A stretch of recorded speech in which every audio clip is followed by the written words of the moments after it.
आसिला खुशी खबर गरीब और भूमिहीन परिवार को पक्का घर जोगाई देवाई सरकार प्रतिबद्ध। राज्य सरकार समस्त को गरीब और भूमिहीन परिवार गोटे पक्का घर जोगाई देवाई प्रतिश्रुति देते। आज किसी जनकर वर्क ऑर्डर आसी जाइए ताकू भी केमिटी चेक करवा। आज आम जाना क्यों मानकर वर्क ऑर्डर आसी तो आउ गोटे भिडियो आम जाना केमिटी आम वर्क ऑर्डर क्या ना सब आसी आम केमिटी चेक करती। मु आउ गोटे भिडियो आपण जनईदेवी।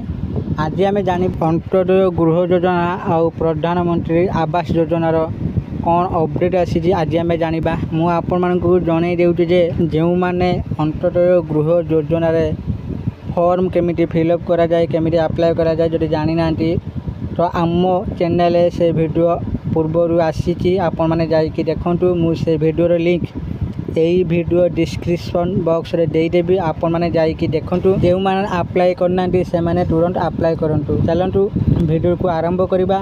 तेणु वीडियो को आरंभ करने पूर्व आपण समस्त को अनुरोध करुँची आम चैनल को सब्सक्राइब कर दिंतु आउ फटाफट ये वीडियो को लाइक कर दिंतु। चलतु डेरी न करिकी वीडियो को आरंभ करवा। गरीब और भूमिहीन परिवार को पक्का घर जोगाई देवाई सरकार प्रतिबद्ध। अंत्योदय गृह योजना और प्रधानमंत्री आवास योजनार एक अंश भाव आम निश्चित करूँ जे प्रत्येक योग्य व्यक्ति यही योजनार लाभ पाइबे। राज्यर प्रत्येक ग्राम पंचायत 10 जन हिताधिकारी को गृह योजन पक्का घर जोगाई दिज्व। यही योजना राज्य सरकार वर्ष पूर्ति अवसर में कार्यकारी हेबा पंचायत राज विभाग यही बड़ घोषणा करिछि।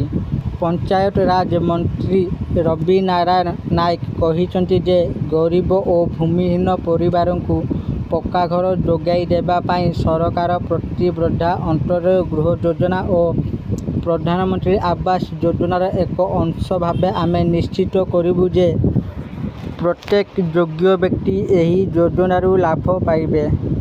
एथिपाई आगामी 5 दिन मध्य समस्त गोष्ठी उन्नयन अधिकारी मानू हिताधिकारी तालिका प्रस्तुत करने को निर्देश दिया जाइए। सूचना योग्य राज्यर प्राय 22 लाख हिताधिकारी को पक्का घर जोगाई देवाई सरकार लक्ष्य रखिछंती। जो माने प्रधानमंत्री आवास योजन पंजीकरण वंचित होइछंती सेमानकु अंत्योदय गृह योजना अंतर्गत सामिल करा जिवो।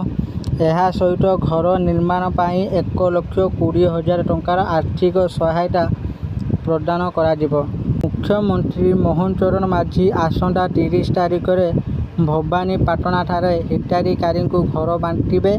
एथिपाई राज्य सरकार बजेट 7,550 कोटी टंकार व्यय बराद करछंती। यही पदक्षेप गरीब और आर्थिक अनग्रसर परिवार जीवन धारण उन्नति आने बोली आशा करा जाउछि। एहा सहित सरकार एही उद्यम राज्य में गृहहीन समस्या दूर करिबार एक माइल खुंट साब्यस्त हेब बोली आशा करा जाउछि। आशा करुच्ची आपण मानकु एई भिडियोटी निश्चित भाव में भल लगी। आपण मैंने बुझी जाइए जो मानकर वर्क ऑर्डर एपर्यंत आसी ना तो आपण मैंने कहीं चिंता करूँ ना। समस्त वर्क ऑर्डर आसो जो मानकर आसी जाइए शीघ्र ही निजर घर घर करूँ। आउ जो मानकर वर्क ऑर्डर आसी ना से आसब तो कहीं भी चिंता करूँ ना। आ जो मैंने एपर्यंत भी आवेदन करना अप्लाई करना से शीघ्र ही अप्लाई कर दिंतु। आशा करुच्ची आपण मैंने एबे सब किसी बुझी जाइए। जदि आपण मानकु ए भिडियोटी भल लगुच दयाकोरी ए भिडियो को लाइक शेयर और कमेंट करूँ। आउ एई मिनटिका भिडियो देखिबा पाई चाहूतिले सर्वप्रथमे आम चैनल को सब्सक्राइब कर दिंतु। धन्यवाद।